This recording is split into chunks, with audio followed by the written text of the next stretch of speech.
Okay, so beginning the discussion on some of the infectious conditions, starting with influenza. So, pretty common infection during particular times of the year. You have two primary types of influenza viruses, the type A and type B viruses. Your textbook gets a little in depth into some of the other forms of influenza. So, important to note, people are contagious from one day before the onset of symptoms until up to 7 days after they realize they are sick. So that's important to note to make sure, again, that you don't possibly, spread the condition, particularly when you're working with sports teams. Typically, the flu resolves in about 7 to 10 days. Athletes can usually return to play within 1 to 2 weeks, as long as they have no fever and no respiratory compromise at rest. I'm also going to direct you, and your textbook notes this in the reading, so go to chapter 7 in the respiratory chapter, because they also talk about there just some other treatment options and some medications that can be used to treat influenza. There are certain drugs that, if given within the early days of the infection, can actually shorten the illness. Obviously, from a prevention standpoint, beyond just the hygiene things that we've talked about, you can also look at flu vaccines as being an important measure there.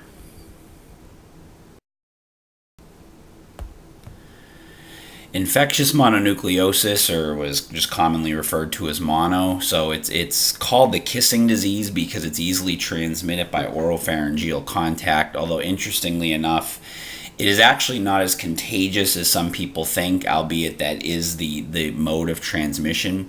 It's caused by the Epstein-Barr virus, which is a form of the herpes virus, and basically it's a virus that attacks the lymphocytes and the nasopharyngeal cells. The biggest complaint associated with mono, on top of some of the other symptoms that arise, is the overwhelming fatigue that individuals experience. Splenomegaly, which we're going to talk about on the next slide, is another side effect of this, where the spleen enlarges.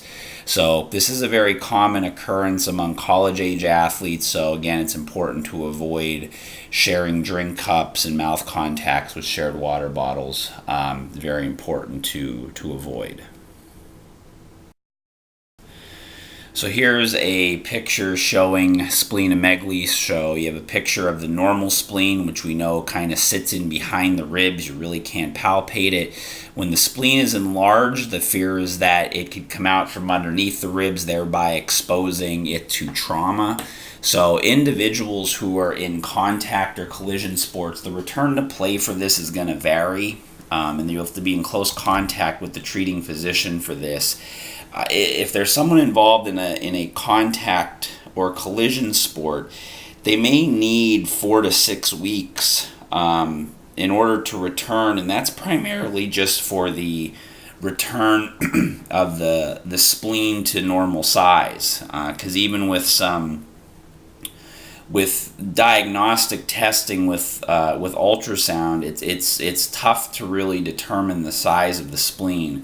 So many times they won't recommend return to play for about 4 to 6 weeks in a contact or collision sport, basically any sport where the spleen would be in danger of rupture.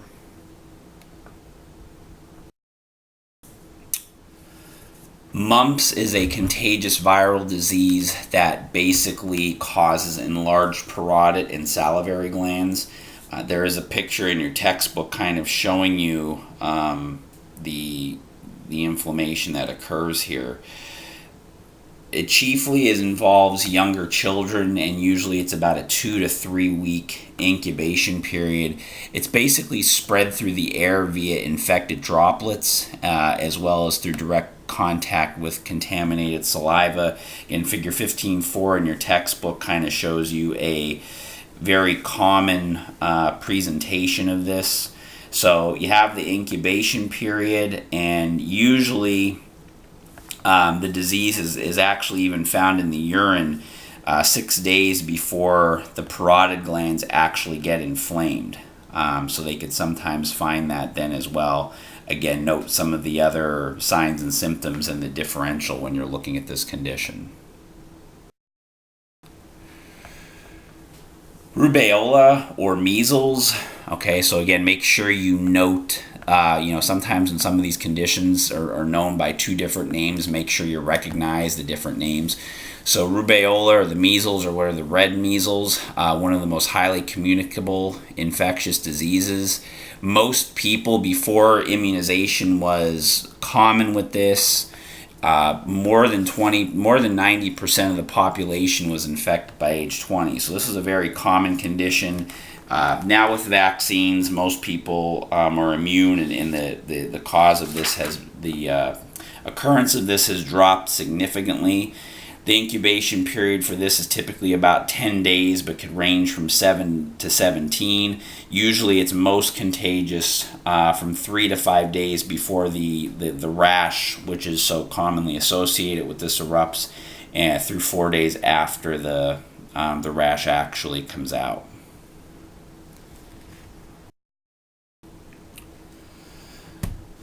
So here's kind of just a comparison of some of the common childhood infectious conditions. This table's also in your textbook, just kind of showing the incubation period, the mode of transmission, and duration of symptoms. This is kind of a nice little summary of some of these conditions that we're going to be talking about, some of the others as we kind of move along here in this discussion.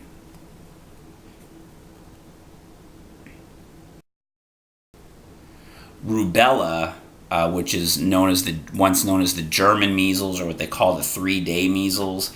So this is an acute contagious virus that has mild symptoms in children and adults, and this is usually acquired through the upper respiratory tract or through placental blood exchange. This is very dangerous to unborn infants of expectant mothers. As far as, again, some of the issues as far as how contagious this is, it's most contagious from the 7th day of exposure through the 21st day. And again, you can see that, again, always refer back to that table that I've looked at. You can make note of some of the particulars as far as the signs and symptoms when you kind of go through your reading. Chickenpox and shingles. So the varicella-zoster virus causes chickenpox or varicella, and the herpes-zoster virus causes shingles. So chickenpox is a viral communicable disease common in childhood, spread by direct person-to-person contact. Respiratory secretions are an issue with varicella only, and direct contact with the vesicle fluid or indirectly by vesicle fluid on soiled towel or jerseys are another way in which chickenpox can be spread. There is a vaccine for this now, so it is less common. So again, we talked a little bit about the vaccines in class. So, kind of make note of the vaccination schedule when you're looking at this. There is a picture in your textbook, figure 15.6. There's some pictures of the lesions, both with chickenpox and what occurs with shingles. So shingles is actually a reactivation of the disease. So if you were young and you actually had chickenpox, the virus kind of lays dormant, and shingles is when that virus actually gets reactivated. So this tends to happen in people as they get a little older. They end up developing shingles, which is a very painful rash that develops, and it's just a reactivation of the chickenpox virus.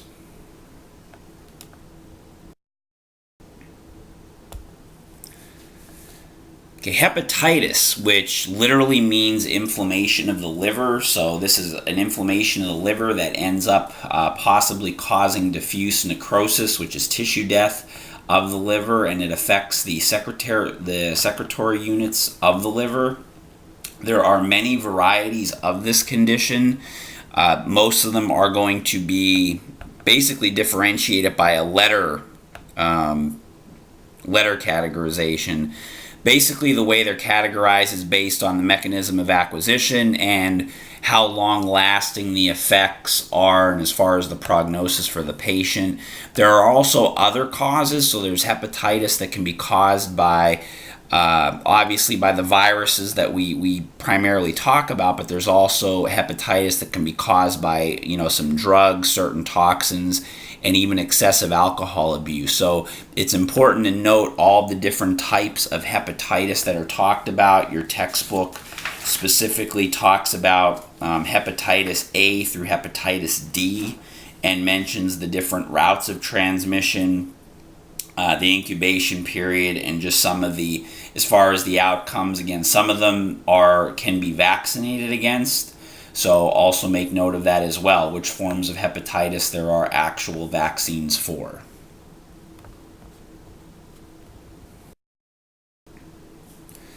And again, just to note, and it's good to kind of review the anatomy. So here you see the location of the liver and what the normal liver should look like up in the upper right, primarily in the upper right quadrant.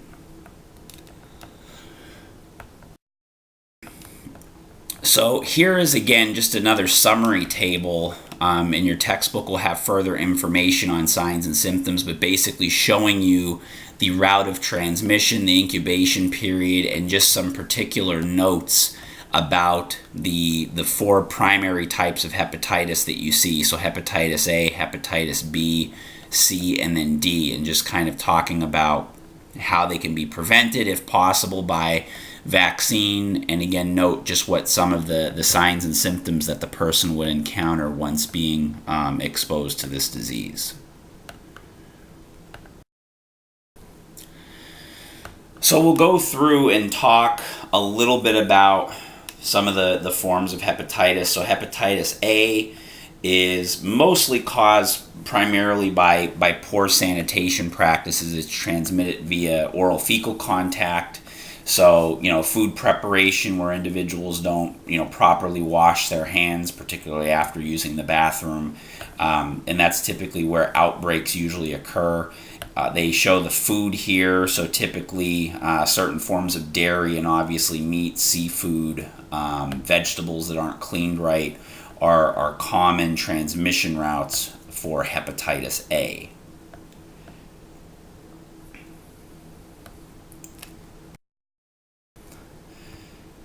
Hepatitis B, here it's kind of interesting to note that nearly 1/3 of the Earth's population has been infected with hepatitis B, and many have lifelong infection. The common transmission routes here are blood-type fluids, transmission through sexual activity, intravenous drug use, piercing, tattooing, so basically any type of contaminated blood, body fluids is going to be your primary transmission here. This is a major hazard for healthcare workers, so hepatitis B vaccines are very highly recommended for individuals working in healthcare. An important thing to note is that hepatitis B can live for an extended amount of time outside of the human host.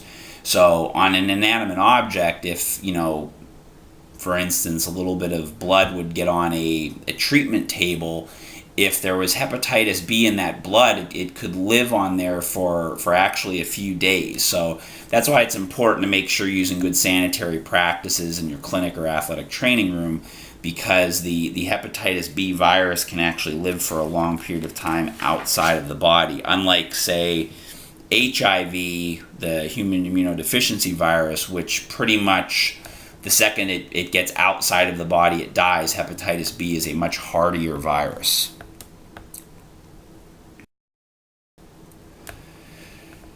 Hepatitis C is a cause of a lot of chronic liver disorders. Most of the chronic hepatitis C carriers will develop cirrhosis of the liver, which is where the liver will become necrotic, and many of them also develop hepatocellular carcinoma, which is liver cancer. Again, similar routes of transmission for this. At present, there are no known prevention behaviors other than just avoiding risky behaviors associated with this. This is a nationally reportable disease. There is also no immunization for hepatitis C, so that's another important thing to note about the hepatitis C virus.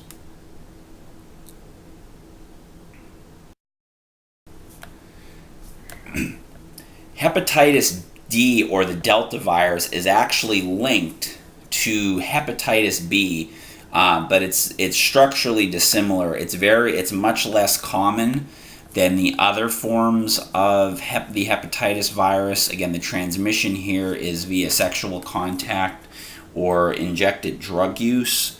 Again, there's no known vaccine for hepatitis D, but a hepatitis B immunization also prevents hepatitis D. So there's no specific vaccine for it. However, if you are vaccinated for hepatitis B, you will essentially immunize yourself to hepatitis D. So that's an important thing to note. So in reality, if you have the hepatitis B vaccine, you're immune to this as well.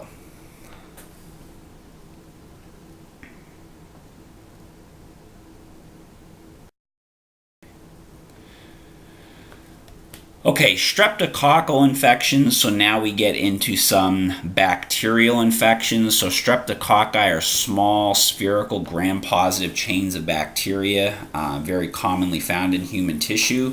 They're found typically in certain areas of the body. So those are listed up here: the gastrointestinal tract, throat, respiratory system, vagina, and the skin. They only pose a problem when the bacteria occupy areas outside of their usual habitat. So basically, if these bacteria, if they're naturally present in an area, if they get out and kind of get into another area of the body, that's where they'll become a problem. These are among the most common yet dangerous infections known to human beings, and again, the spread here is direct person-to-person contact.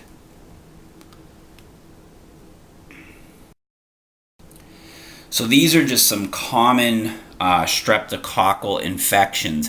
So again, here, just be aware of some of the different types of diseases that are caused, particularly by streptococcal infections.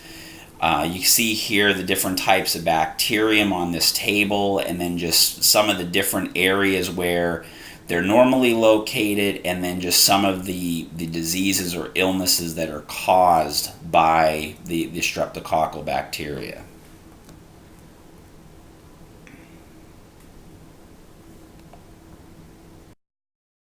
And here we have categories based on groups of the streptococcal. So you see here some of the different conditions, some of which we've already either we have talked about or will be talking about. So if you see conditions on here that we've talked about and you know them, that's great. Some of them we'll be discussing, for instance, in the dermatology chapter. If there are some that you're unaware of, I would encourage you to look them up. For instance, we have not talked about rheumatic heart disease. Okay, so that might be a condition that you could just, quickly look up and just at least see and recognize what it is, so that you kind of have a better understanding as it is a cause of streptococcal infections. And you see here throughout the different groups just some of the different issues that the streptococcal bacteria can be responsible for.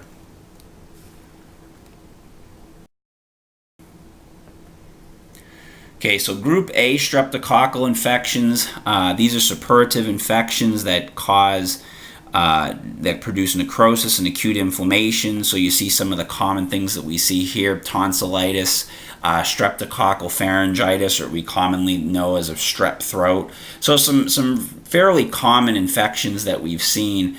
Non-suppurative infections occur in tissues remote from the original bacterial attack. So sometimes these can also cause the flesh-eating bacteria. So if you've ever heard of necrotizing fasciitis, that's a flesh-eating bacteria, which is actually a very serious type of bacteria that can possibly actually cause death if someone gets that as well. Your group B streptococcal infections.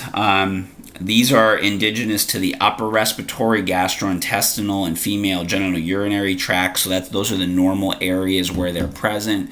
Various infections are caused by these, and some of them are listed up here. So endocarditis, septic arthritis, postpartum sepsis, pneumonia, meningitis, osteomyelitis, and various soft tissue infections. Many times these are opportunistic, so individuals who have immune suppression will be very vulnerable to infections in the Group B category.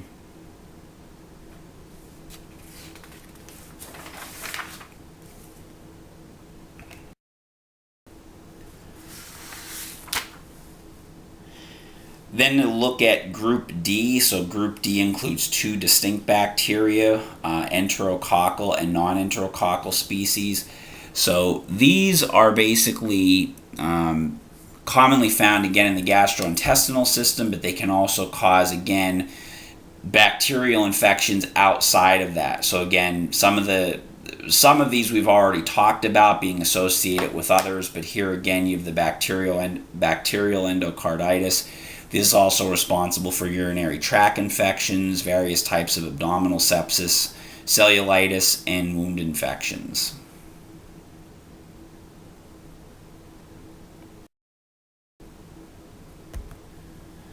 Staphylococcal infections or staph infections. So in athletics, these are some of the biggest culprits, if you will, of what when you see what are just look like benign skin wounds and even post-surgical infections. So these are usually the cause of many of the wound infections that we see.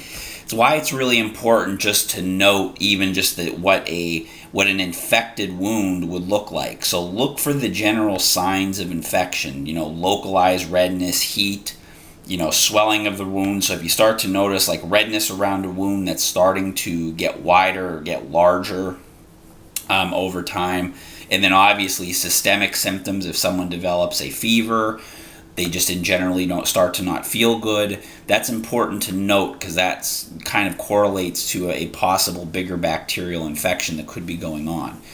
So these are described as grape-like clusters of gram-positive bacteria that cause basically infections in just about every human body system. The transmission is usually through hand-to-hand contact, either through patient care, and there's also airborne transmission of this as well. So here we're just show comparison of different types of staph infections. We are going to focus particularly on the MRSA infection or the methicillin resistance and talk about that because that has become a bigger issue, particularly in athletic environments because of the close contact and everything and what has to go on with that. So that's one to particularly kind of note, and the reason why it's such a big issue is because it's resistance to many of the penicillin drugs which are commonly used to treat staph infections.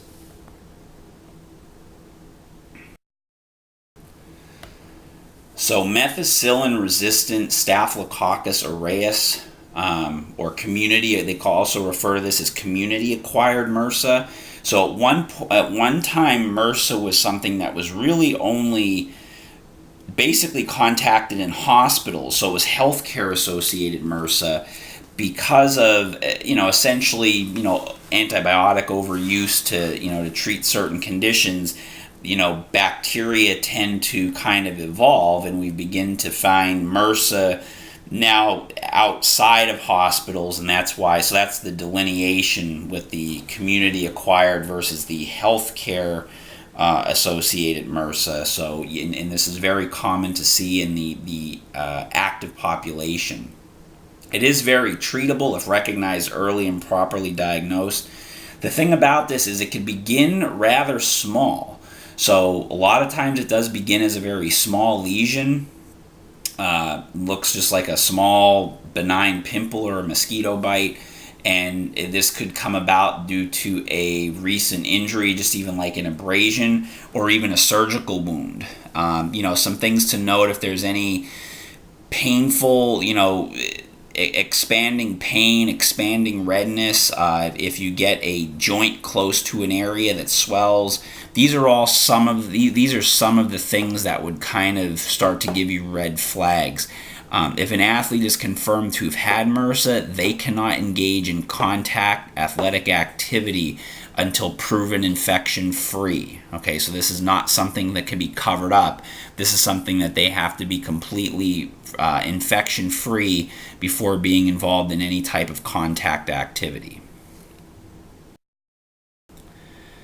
And again, these are some of the vehicles of transmission. So it's really important, particularly if you start to note an outbreak, and make notes of some of the things again, because if you do happen to have an outbreak within your facility, it's going to be very important to go through proper procedure for sanitizing and cleaning. So all of the common things that you see in an athletic setting or in an athletic training room or sports medicine clinic, these are all vehicles of transmission for MRSA. So towels, water bottles, hot pack covers, Velcro wraps, weights, so any handheld bars, dumbbells, anything like that. And there's a couple other things that we're going to note on the other slides as well. So again, some other things that you can see: tubs of bombs, tape cutting devices, ultrasound applicator heads, rehabilitation equipment, reusable stim pads. These are all things as well that can, so you think about how many times you reuse stim pads and sometimes use them on multiple patients. All the different rehab equipment. Really important to make sure that you are properly sanitizing everything after each use. So again, here we just have more vehicles of transmission for community-acquired MRSA. So the take-home point in all of this is make sure that you're appropriately sanitizing everything if by chance you do get an individual or individuals, because sometimes you do tend to get multiple people, and this does tend to spread. So very important to be very aware of how you're using equipment and making sure that you're properly cleaning it between patients.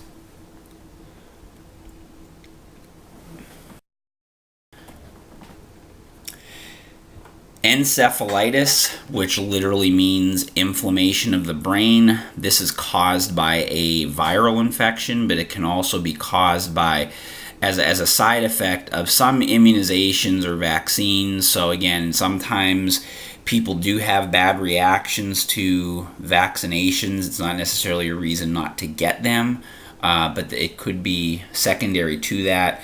Primary encephalitis, so this breaks down into either primary or secondary encephalitis. Primary encephalitis is caused by a direct viral invasion of the brain and spinal cord and can either be sporadic or epidemic.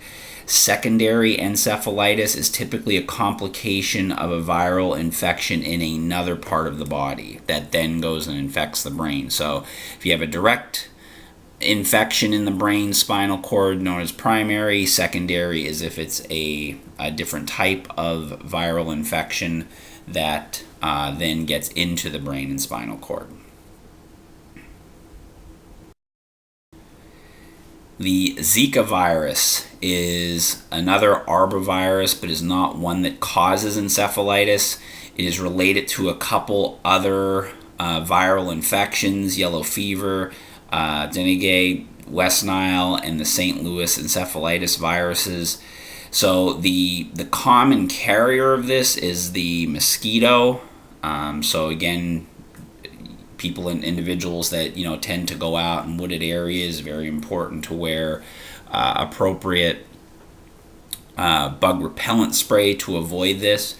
Some of the consequences of the Zika virus most commonly reflects on individuals women who are pregnant, and it could cause either loss of the pregnancy or a birth defect, microcephaly, where the baby is born with a small head. So this is important to note some of the signs and symptoms associated with the Zika virus and some of the other secondary issues related to it. Viral or aseptic meningitis. This is actually the most common form of meningitis. So it's the inflammation of the meninges and cerebrospinal fluid surrounding the brain and spinal cord. So if you remember going back, you might have to do a quick little review in the neurological chapter on the meninges, so you kind of are aware of what their responsibility is. In viral meningitis, it's again, obviously a viral infection that causes inflammation of those surrounding structures. So here we have the Brudzinski sign, which is one way to test for inflammation of the meninges. So essentially what happens with this test is you basically take elongate the spinal cord, which obviously by elongating the spinal cord, you would cause radiating pain in the lower extremity or involuntary flexing at the hip or knee to alleviate pressure on the spinal cord.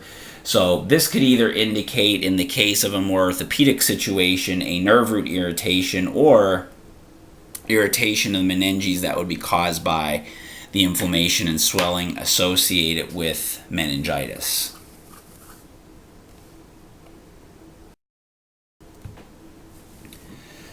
The other form of meningitis we're going to look at is the acute bacterial meningitis. Now, this is the life-threatening infection. So bacterial meningitis possibly has some worse outcomes. This can result in permanent brain damage, hearing loss, learning disabilities, limb amputation, even kidney failure, and obviously the most serious would be death. So this is the outcomes of bacterial meningitis tends to be more severe than the viral forms. The 4 common types of bacteria associated with it are all listed here. So this is usually spread, again, close contact, exchange of respiratory and throat secretions. So individuals could pass this off by coughing, or just close intimate contact could cause the spread of this as well.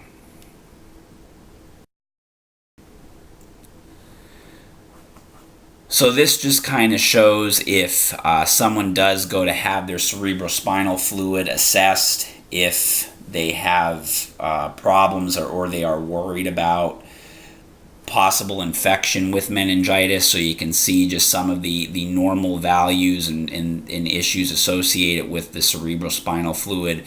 In the notes, it kind of tells you, what would be the cause of some of the issues. So for instance, the cerebrospinal fluid, when drawn, should be clear. If it's cloudy, that indicates an infection or a meningococcal meningitis. If it's orange, it shows that there's maybe old bleeding present. So let's kind of take a look at this and kind of note some of the secondary things. Also, if you look, there are some other conditions related to the nervous system that we have talked about in the past, and even some other types of systemic conditions as well.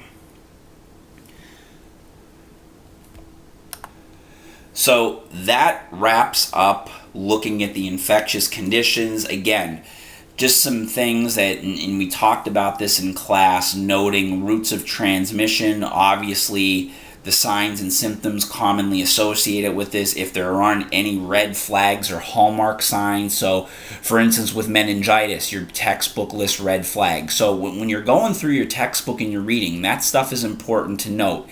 Any little charts, tables that denote red flags or any particular comparisons of signs or symptoms, whatever you may have, pay mind to that when you're kind of constructing your notes and study material for the tests.